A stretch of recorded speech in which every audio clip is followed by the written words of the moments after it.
Over the last 12 months, as our world was turned upside down by the pandemic, we were also consumed by protests. These images at the Artlink Gallery in Fort Wayne capturing some of those protests, specifically Black Lives Matter. The man behind these, a Fort Wayne photographer, spoke with me about his motivation to go beyond the camera, to give these images a voice.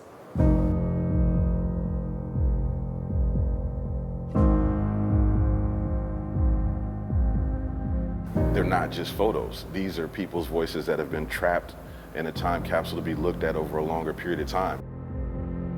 Photographer DJ E-Clyps is the architect of that time capsule. His photos from the Black Lives Matter protests in Fort Wayne on exhibit for all to see in the Artlink Gallery downtown. They hang just blocks away from where the BLM protests took place in the spring of 2020. I feel good out here to see everybody out here.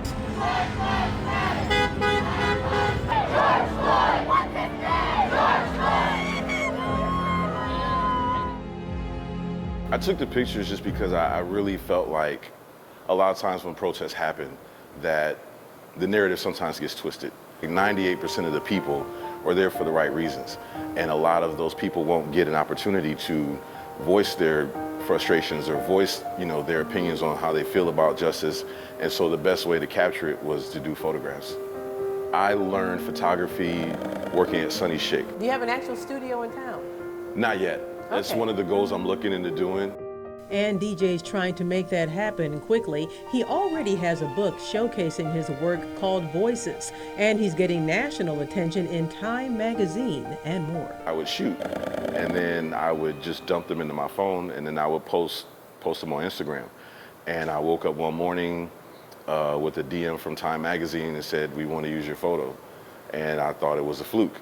And then they emailed me, and I was like, well, maybe this is real. And then they called me, and they were like, "We really want to use the photo. This is not a joke." What did you feel?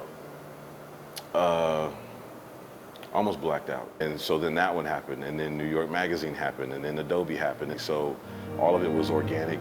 This is the photo that's in Time magazine, the same one that's on his book. It's the cornerstone of his Artlink exhibit. I was following DJ E-Clyps' work last summer. Artlink's executive director, Lynette Scott, reached out to DJ to give his work a prominent place in the city. I came on as the exhibition coordinator, and I recognized really quickly that most of our submissions were coming from white artists, and that they were even predominantly male white artists. And right away, before the protest started last summer, I said, how do we start taking the steps to change this? And that's why it was so important to me to reach out to DJ E-Clyps and say, this is a space for you, and you deserve to be here. Movement itself. Both John Dortch and his granddaughter Jade went to the BLM protests, capturing a few of their own images.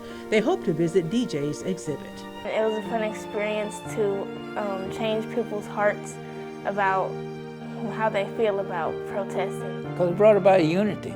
Instead of being divided, I saw us, coming together a lot closer, I thought.